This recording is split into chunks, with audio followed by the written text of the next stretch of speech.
Hello, everyone. Welcome to the Horror Room. I'm Travis Bruce, and today we're doing another indie horror spotlight.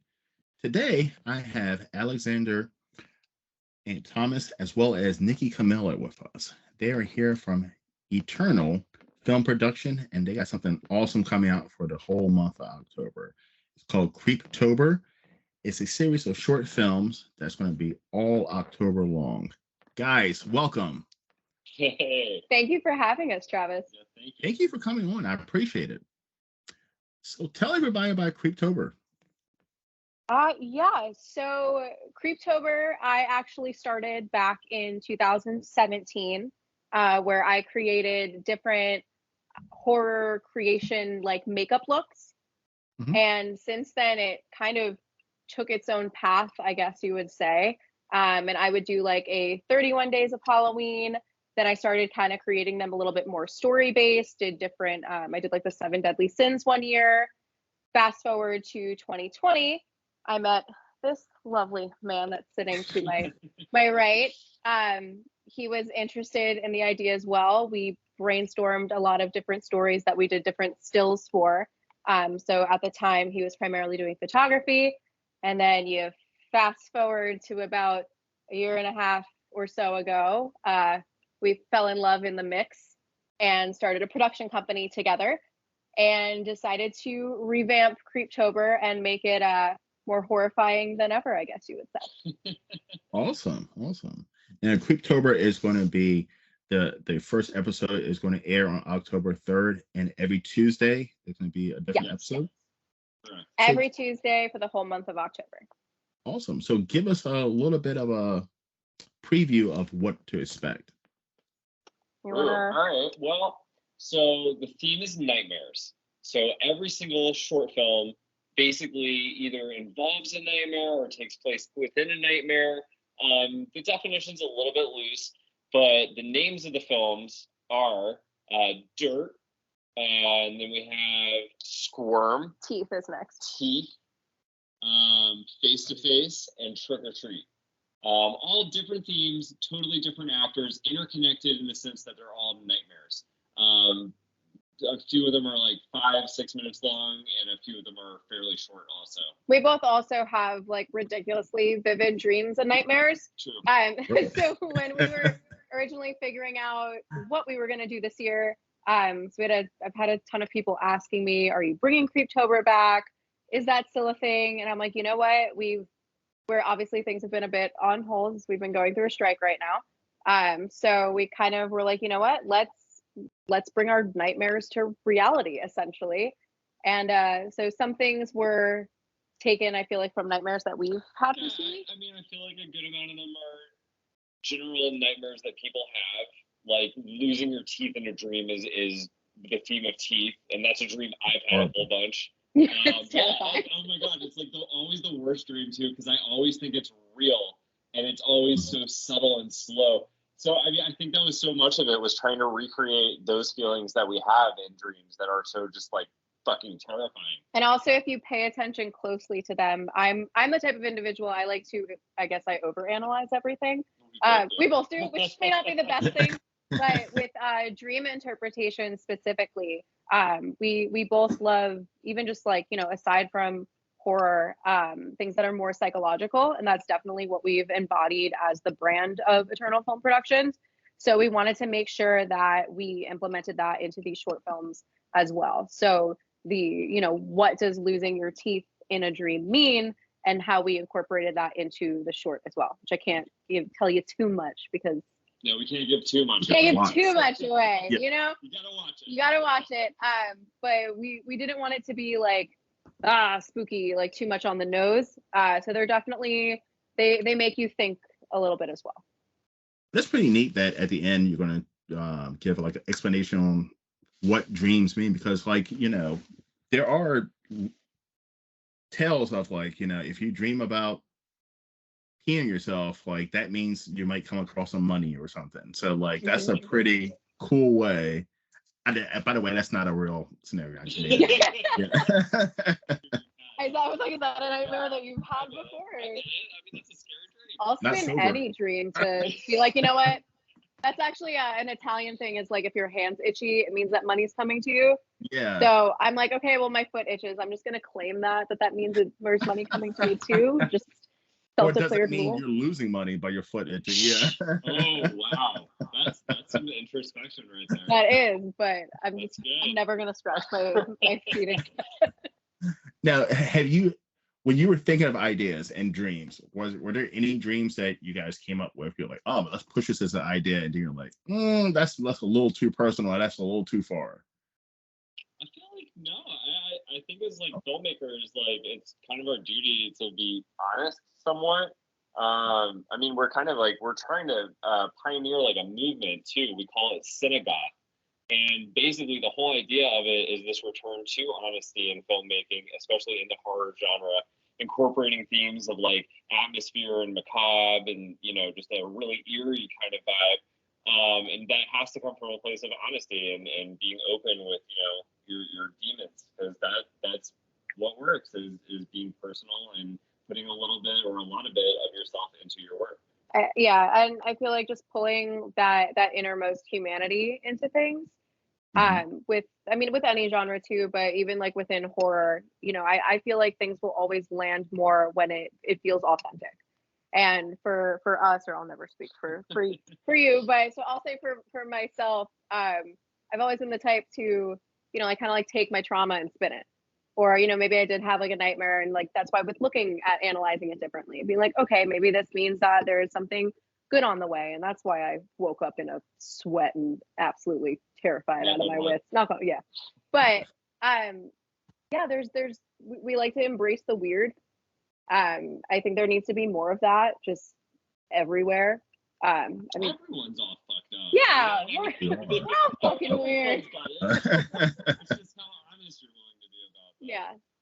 But that's why this kind of stuff works. At least for me as a consumer, when I watch stuff, I want to be able to identify with it and kind of lose myself and maybe be able to admit some stuff to myself watching it that I'm not comfortable admitting when there's not a screen in front of me. Mm-hmm. And what's great too, I mean, it's an interesting one of the things that and a lot of horror fans complain about is originality, something that's new. It seems like in the horror genre, a lot of the ideas have been kind of stale, and to come up with something like this where you're going after dreams, kind of like a Nightmare on Elm Street, but a little more personal. Yeah, definitely. I mean, I agree with the bulk of horror fans when it comes to originality in the genre. Although sometimes I just want to be entertained and know what's coming. That is true. Yeah. I mean, different strokes for different folks. And the thing I feel like with originality and creativity, it's like everything's been done to some extent. Like we actually just had this conversation recently, but like Shakespeare's done every single story. That's it's just different ways that you like spin the hero's journey. So with that, it's really that kind of goes back to things being personal, because those are experiences that you have. Nobody else has that. So I feel like with channeling creativity and individuality, it's you're telling your story, obviously maybe not verbatim exactly how it went, but with something to where, okay, instead of yourself, it's Freddy Krueger that's has this whole tale, but that story comes from somewhere. And I mean, I think that things should always come from a personal, authentic place. I 100% agree. And it's amazing that you two are in a relationship and working together. So I do have a question to ask. I'm gonna start off with Alexander. Alexander, when it comes to Nikki, what is one characteristic strong suit working with her that you're like, wow, I wish I had that? Oh wow, that's so many things. Nikki is so talented and she's smart. She's good at prioritizing our schedules. She's really good at being an AD for herself and for everyone else. Oh my God, this woman's organization and her ability to prioritize tasks is next level. That is definitely something that I don't bring to the table personally, that she is great in terms of like a complementary contrasting skill. But man, like the list really does go on. I feel like we really do, like the skills I lack, she really makes up for, and vice versa. Nikki's much better at directing children and directing younger people than I am. She has more relatability and like that kind of instinct towards kids. I feel like that I do. Yeah, I mean, please stop me, or I'll just talk about my girlfriend. And then I'll start crying, and it'll just. I know. Oh, we share a birthday for the record. Yeah. How about you, Nikki? Oh, for me, I mean, again, the list can go on and on, but the first thing I fell in love with his mind the minute that we met. So that's always going to be something for me, as bizarre as it is. But he has such a sense of heart and creativity with everything that he does. He puts his like everything into, whether it's work or, I mean, he's been in the kitchen candle making. That's not film related, but like kind of. But it just everything he does, I like seeing life through his eyes, and especially with creating together. 'Cause we share a birthday. We were both born on January 13th, 2 years apart. That's awesome. Yeah, it's crazy, and I feel like something like that either works or it doesn't.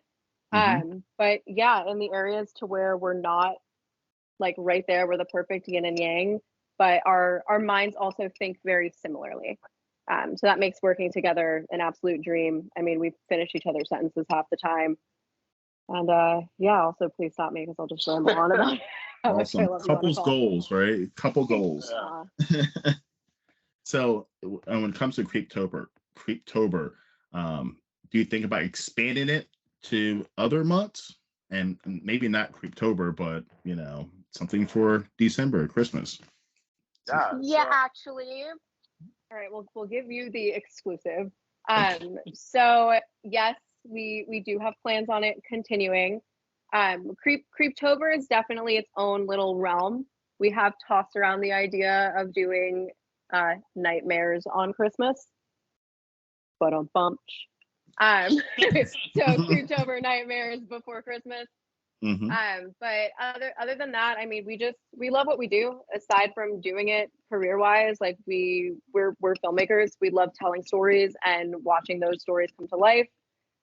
From the writing and pre-production all the way to seeing it through, for us sitting at the computer for days on end and up till 6 in the morning editing. So yes. I'll say this. There might be a chance. A little bird told me that in the future, and maybe in the not too distant future, Creeptober will be a variety of things, including potentially merchandise and including potentially a film festival. Oh, you're dropping that. I see what you mean. Potentially. I mean, that film festival is definitely a great idea. Definitely a great idea. Yeah, I mean, we, again, like Nikki said, we're passionate about what we do. And that's kind of part of like our manifesto of filmmaking, is including other people in that conversation and, really celebrating the genre and other filmmakers in the genre. And like embracing your weird. Yes, I feel like that's a very important message that we try to push out with, aside from, I mean, that is a part of the Synagogue movement too, but just that it's okay to be weird. It's honestly better to be weird and to be different and just to be, accepting with that and let that shine to the world, if you will. Now, do you think in the age of streaming, do you think it's made it a little easier for indie horror filmmakers to get their projects out there? Or do you think it's made it a little bit harder because everybody's doing it? I think there's pros and cons. I think both, yeah. You want to? Yeah, I mean, it's a double-edged sword because, in one sense, we're able to make things at a level that 10 years ago was unthinkable. When I started filmmaking, we were shooting on tape, and then in college we were still shooting on film. We were like the last class to use film. So yeah, like we can do things now that we couldn't do forever ago, but because of that and because of the proliferation of digital media, everyone else can too. So then it becomes like, kind of, how do you break through that noise? And I think the only real way to do it is to kind of create a scene. Create a whole scene where other people are a part of, and you create community. And through community, you kind of cut through the noise and you build your own audiences. And I totally agree. I mean, that's an amazing way. And one thing I love about the indie, especially the horror scene, it is like a community. It is like a network. Yeah. Everybody wants to see everybody do well. Everybody wants to promote each other's work. And it's an amazing, I'm in this industry, interviewing indie filmmakers for about 6 months now, and I'm just loving the the energy that's coming from you guys. There's a real camaraderie in the scene. You know what I mean? Mm-hmm. I think horror fans are some of the nicest people I've Yeah. ever met. It's so funny because that whole idea of being into like horror movies and stuff, you'd think that it's not, but most people into horror, heavy metal, all that kind of stuff are like the nicest, the most wholesome people. Like this, yeah. Yes. You would think they would be creepy or scary, which we are, but creepy, but not scary. We're all that as well, but yeah. It's all called balance. Exactly. You get it. That's been the theme of this year. Balance. The past couple years. Yeah. Balance is key. So, inspiration-wise, have there been any filmmakers that both of you have gotten inspiration from when it came to making movies, or even started getting into the horror industry? I think Ari Aster for both of us. Yeah. Hereditary and Midsummer, definitely. I mean, then for both of us, not to speak for you. No, I know you do. I know we both agree also on Robert Eggers' The Witch and The Lighthouse, one of my favorites. Yep.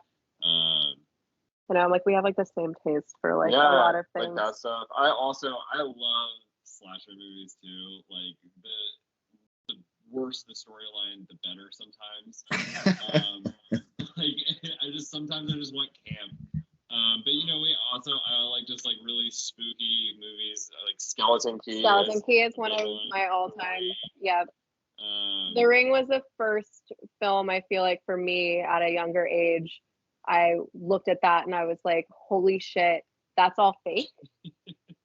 I was like, I want to do that. Like that was definitely the turning point for me. And then like classic movie monsters. Universal horror movies. I grew up with that. Yeah. And like I'm the same way. Movies from like the 60s, those are all great too. Yeah. Again, please stop us because we could just. No, this is a free forum. I like going on rants. If you've been on my channel, I go on random rants, which is good. But that's the great thing too with like the horror genre specifically. There's so many subgenres. Yeah. So like from anything from just like gratuitous slasher movies that are still so much fun, down to like more like psychological, obscure, like even like to like some sci-fi. Some sci-fi is categorized as Predator. Like John Carpenter did, Halloween, and also did the Thing, which is like which is also like my favorite movie. Yeah, at least top 10. Yeah. For sure. And what I love about doing this is because I get to interview and meet, and also to get introduced to the movies of a lot of indie horror. So I mean, I go from I'm interviewed from anywhere from found footage all the way to musical horror. So I mean, there's so many different genres of horror, and may not be everybody's cup of tea, but I mean, you can appreciate and enjoy each and every one of them. I have to ask, though, I know you're interviewing us, but Travis, what are some of your favorites? Because now we're like having. Now we're in it. now I'm in it. All right. So recent favorites, X. I love X and Pearl, the Ty West series. I love that. Barbarian was a good one last year. Loved Barbarian. Awesome. Barbarian. That one got me. Yeah. It was the first film in a while to like. I'm like, I didn't expect that. That was a good hook. I went in blind to the theaters and seen it, and I was like, "Whoa, what am I watching?" That's awesome. I bash this movie, but I have to give it props. I'll say the Terrifier series, because it's definitely something original, something new, it's gory. I'm not a huge fan of the first one. But the second one definitely did a lot of, it brought back that original gritty, grainy, that 80s like gore. 80s gore. But the reason I like the second one compared to the first one is because of the story. There is somewhat of a story there compared to just hacking for two. Story is everything. But what was really impressive with that is like even with just like the hacking, I mean, they made that they made it really cheap. Really cheap. And I feel like that was the first like full gore movie in a very long time to like blow up the way that it did. So like kudos to that. Yeah. You know what I mean? Like the entire budget was blood. Gallons and gallons of blood. Which is awesome. Yes. Yeah. I would love to blow an entire film budget on blood and gore. That's sick. That just sounds It's amazing. Yeah. But I mean, of course, I was raised in the '80s, so '80s kid. So of course, I love the Halloweens. I love the Thing. I love the Nightmare on Elm Street. Freddy Krueger is my favorite horror character, even though I'm not a huge fan of the series of movies. There's some stinkers in that series. Definitely. Yeah. But the character is great. Yes. But one character, I'm going to say the one character that disappoints me is the Texas Chainsaw Massacre and Leatherface. Because he's such a great character, but they can't, when it comes to the movies, it's like they can't just put together, it's almost like the Predator. Great character, but they can't, it seems like directors don't know what to do with them. Putting the Predator in Los Angeles certainly wasn't a good one. That wasn't the move. Yeah. No, I mean, I agree to some extent. I like the one with Jessica Biel. Yes, that was good. That was good. That was well done. Most of the other ones I have seen have been absolute not good films, in my opinion. There was like a new age one that I do love. The last one I saw where it was like a prequel of how he became Leatherface. It had the whole I forget what it was on. I don't remember the name of it. But I'll say this, it got me. I was expecting it to be very by the book. I saw where it was going, and in the last 20 minutes, pulled the rug out, got me, and I was like, you know what? Good on them. It was good. But I don't know if you've seen the one on Netflix. That came out last year. I want to say it was last year or the year before. Was that the one with the school bus scene? With the bus, yeah. That one was bad. It was bad. And I'm like, and I was getting excited for it too, because I get excited. I'm like, I want to see Leatherface have a great movie. Because it's a great character. Yeah, he's a great character. But you're right, it's just not executed the way that it really should be. All right, so next, I am going to ask you both some random horror questions. You ready? Yeah. Ready. All right. Who is okay? We always talk about final guy and final girls. Who is the both of yours final guy? Who's your favorite final guy in a horror movie? That's a good question. That is a good question. The last one standing? Yes, the last one standing. Well, I mean, I feel like my default, it's such a low-hanging fruit answer, but Laurie Strode obviously has to be mentioned because she's an absolute badass, as is Jamie Lee Curtis. Yeah. But that's not, I know. A girl, I'm also a fan of the good for her genre, so it's hard to in horror. Because there's not I know. Because there's not that many final guys. There's a lot of final girls. No. There's not that many final guys.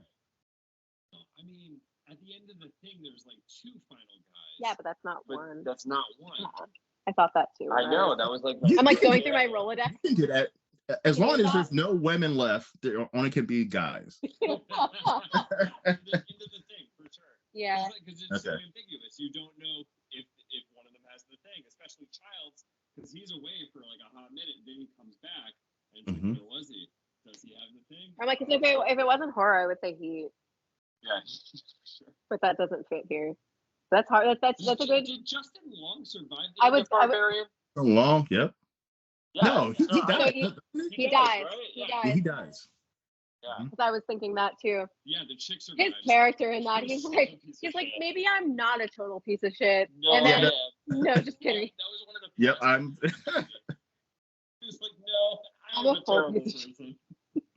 See, I'm going for long hanging fruit. Ash from Evil Dead is mine. Ash, that's good. That's a good one. Yeah. Evil Dead's one of my favorites too. I should have. Yeah, 100%. Yeah, I mean he is the final guy. Yeah. He is the epitome of that. Well, because in that too, he's kind of the only. I guess that's why I didn't think of it. That's true. He's the final guy and. True. And really the only guy. There's the Omega Man with Charlton Heston from the 70s. Mm-hmm. I don't remember if he dies at the end though. I'd have to rewatch that. You also got Night of the Living Dead, George Romero. Yeah. I asked this question a while ago, and someone said the little boy from People Under the Stairs. I was like, that's a good one. I didn't think of that. Yeah. Especially I to mean, think of that on the spot. Good for them. I know.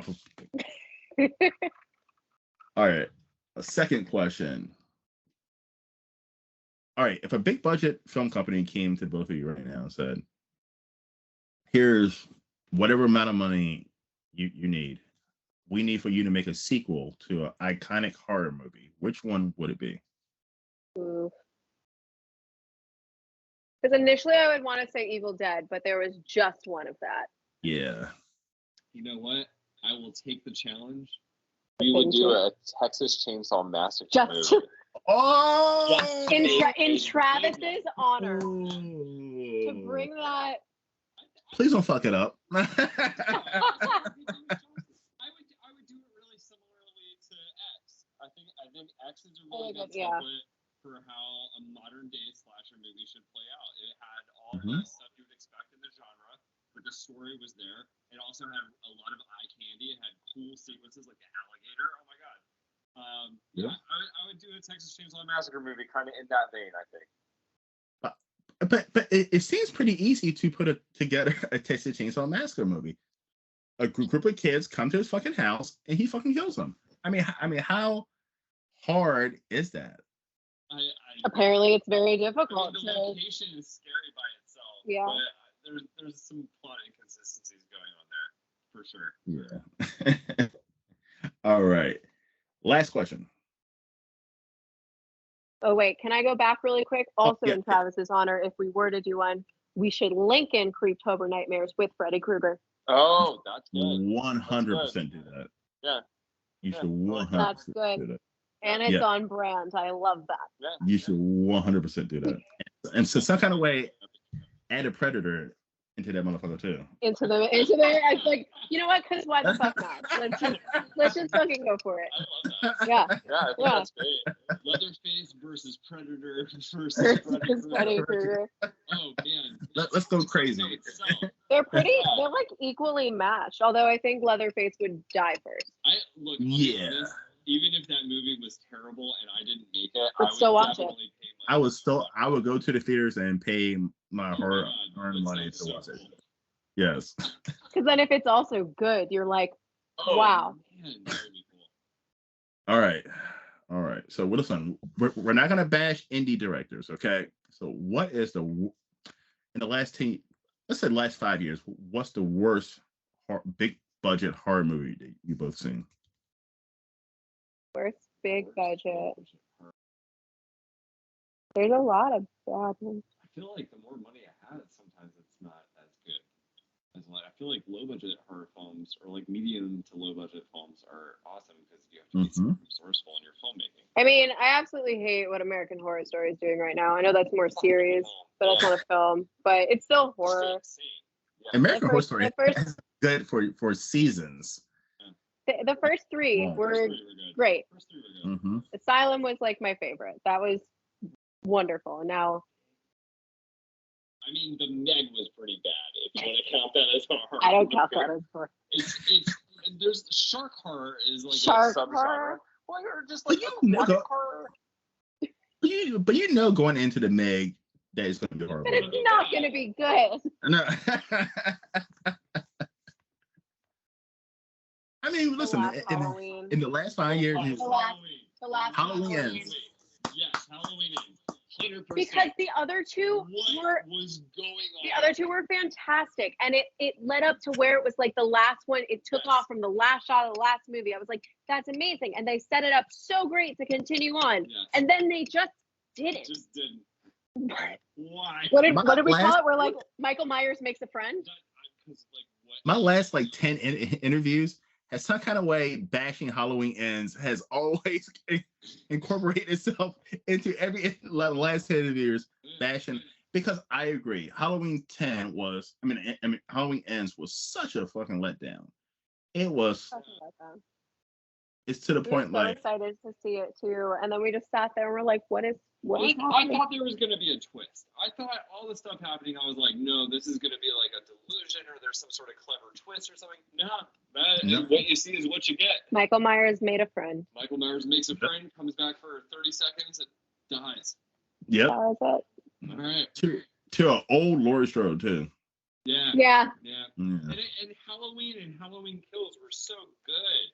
Like, oh my god. Especially, the way that like one ended and the other began right then. Like that was they had such a good opportunity there. But while I was watching that movie, I thought for sure this is which would make sense. The I can't even think of the guy, Cunningham, something Cunningham, the guy who Michael Myers is training to be a killer. I thought that I thought that it was going to end with him being the next Michael Myers and like a cliffhanger. Yeah, same. I did not expect him to fucking kill him fucking self. Like, what? Huh? I was like, well, what the fuck just happened? He spent all this time investing on building this character at the end of a trilogy to just have him fucking kill himself? Yep. We also, I think we had this thing to where we said it's like there was like must have been like 10 writers working on it and like none of them were agreeing on anything. So like, you know what? Let's just do it all. Yeah. And that's exactly what it seemed like. yeah. But it was a good half of the movie where like it was like a whole love story. I'm like, this is not. I mean, to go from Halloween Kills, which was just fucking killing the whole entire time, and so also first just killing nonstop, to like this love story thing going on and bullying. I'm like, what is this? What am I watching? There were choices. There were choices made. They just weren't. They just weren't good choices. But if anyone's watching this that made Halloween, I'm so sorry. I'm not. That's bad. Yeah. Everybody. Halloween Ends is like is common bond across every horror fan that it's just a letdown. It was a letdown. No, me either. And I haven't looked at what it is on Rotten Tomatoes or anything, but I can't imagine it's fantastic. No. But I mean, I'm like thinking to myself, I'm like, what were they thinking? Like, they're like, oh, this is a good idea. Like, like, yeah, let's do this. This sounds like a good idea. This is a great way to end this trilogy. Like, of course, let's disrespect the fans. Let's disrespect everyone. And that's like the thing is like it's a franchise, so it's like it already has an established fan base. Like the fans want something out of the movies when they go see them. You have expectations of what they are, and what that movie delivered was very contrary to what you expect from a Halloween movie. It was a big fuck. That's a fair way of saying it. Yeah, it was. It was a big. It was a big fuck you to all the Halloween fans. Yeah, like it was a big fuck you. And the scariest part about it, the same fucking motherfuckers are now doing the Exorcist trilogy. I'm like, please don't fucking. Oh, is that by the same? Yes. I mean, it does not look good, and that just I hate that. That goes back to what we were saying before with like like originality. We don't need 100 remakes of the same things. Like, yeah, we love a little nostalgia, but that's just becoming all that it is. And just leave The Exorcist alone. Yeah, it is. It's a classic. Isn't there also like a Pope of The Exorcist? Pope something. The Pope that was actually good. I actually like that. I actually did a review on that when we were on my channel. I was walking into that thinking it was going to be a load of crap. Russell Crowe sold. I mean, it was a great movie. I didn't even know he was in it. I didn't either. I saw the poster. That's as far as I got into the journey. So I mean, I'll take your advice though. I'll see. He's amusing the whole entire movie. He's a drunk priest. I mean, Russell Crowe. It's almost like that. Damn. What's the movie with Nicolas Cage? He was a vampire. It just came out. Oh, Renfield. I hated that movie. I love Nicolas Cage in it. Nicolas Cage. Yeah, I wish they would have focus more time on him in that movie. Yeah, his story was way cooler. I watched it on a flight recently, and I was fairly disappointed. Yeah. All right, guys. So where can we find you?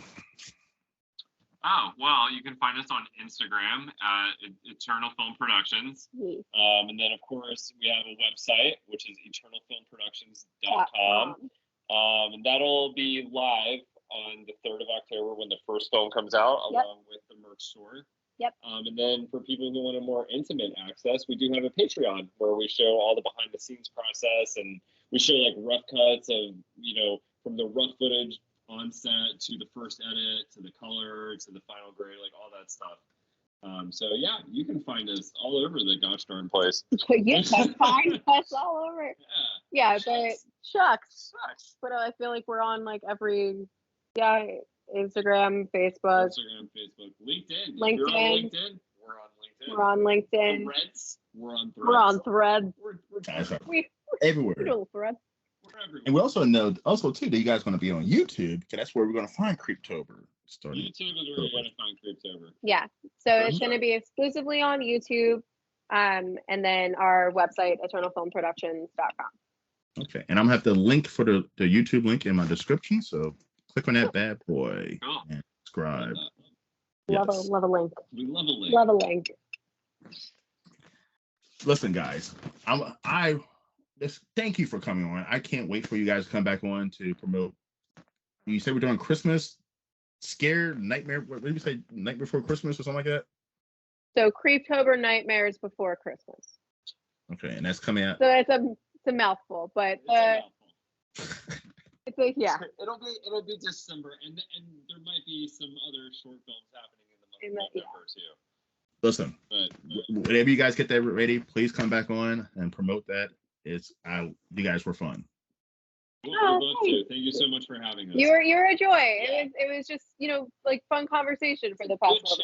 It was a good chat. I appreciate a good chat. I make it. That's how I try to make it. I try to make it fun, everyone. Well, guys, please check out Creeptober, October 3rd. Click that link, YouTube, and also check out their website, social media as well. All right, guys. Well, thank you for coming to the Horror Room. I'm Travis Bruce. I'll see you guys next time. Take care.